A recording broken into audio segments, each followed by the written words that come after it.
Dalam dunia yang pantas berubah, ilmu bukan lagi sekadar apa yang dipelajari di dalam buku, ia wujud di hati, membentuk cara kita berfikir, bertindak dan mencipta masa depan. Assalamualaikum dan salam sejahtera. Saya Nur Atika Humaira, pelajar tingkatan 4 dari SMK Sir Hassan. Hari ini, teknologi merupakan jambatan yang menghubungkan ilmu dengan generasi baharu. Dengan satu sentuhan, maklumat dari seluruh dunia kini berada di hujung jari.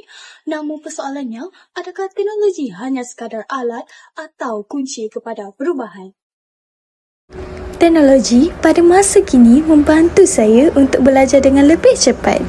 Tapi yang penting, kita kena tahu cara guna dengan betul. Di sebalik kecanggihan teknologi, hubungan dalam keluarga semakin diuji. Di meja makan, mata lebih tertumpu pada skrin daripada insan tersayang. Perbualan semakin berkurang, kasih sayang semakin terasa jauh. Tanpa kawalan, gadget bukan sahaja melalaikan, malah merenggangkan ikatan keluarga.